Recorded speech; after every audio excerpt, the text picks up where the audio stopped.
शास्त्री आज आपको Patna eco park में बना हुआ ये राजधानी वाटिका जिसको कहते हैं, यहाँ पे बना हुआ एक बहुत ही बड़ा अंडरग्राउंड गुंबद है, जिसके बारे में मैं आपको बताना चाहता हूँ। तकरीबन ये ग्राउंड ये गुंबद जो है ये इसके ऊपर से गाड़ियाँ क्रॉस करती है और ये पार्क के अंदर में बड़ा ही खूबसूरत और बड़ा ही मनमोहक दृष्टिकोण से बनाया गया है।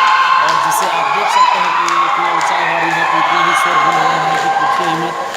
और इसकी सुंदरता बाहर से देखने में और ही ज़्यादा खूबसूरत होती है। और इसमें अंदर आने के लिए सीढ़ियों का ये प्रयोग किया गया है और उस साइड से भी निकलने के लिए सीढ़ियों का प्रयोग किया गया है। इसके दाहिने रास्ता है, लेफ्ट रास्ता है और ये बारिश से भी बचने के लिए व्यवस्था की गई है इसमें। और ये लाइट पड़ने पर बहुत ही चमक इसका होता है और ये बहुत समझिए साइन इसका बहुत ज़्यादा ही है। इसमें हवा जाने के लिए खिड़कियों का प्रयोग किया गया है, जो कि एक खूबसूरती के दृष्टिकोण से भी बहुत ही ज़्यादा अच्छा है और बहुत ही गुणमयी है।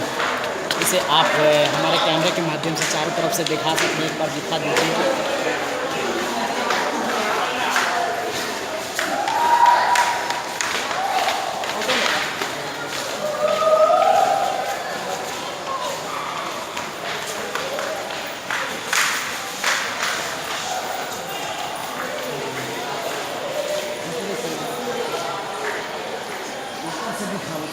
ऊपर दिखा रहे ऊपर मूवमेंट हो ऊपर से दिखा तो फिर मेरे पे चलो ठीक है, तुम्हारे ऊपर आ रहा है। चलो तो आप देखें कि ये गुंबद इतना ही खूबसूरत है, लगता है कि बहुत ही बड़ा राज किला, जैसे कि पुराने राज्य में आप देखा करते थे कि राजाओं का जो महल होता था उस प्रकार से गुंबद बनाया जाता था और उसकी खूबसूरती बहुत ही अद्भुत होती थी।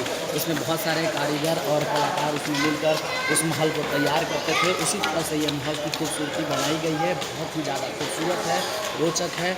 मैं आपसे विनती और अनुरोध करना चाहता हूँ कि जब भी पटना आएँ तो पटना के राजधानी वाटिका यानी जो सचिवालय के पास स्थित है, जिसे इको पार्क के नाम से भी फेमस है, यहाँ पे आएँ और इसकी सुंदरता का भरपूर आनंद उठाएँ। Thank you.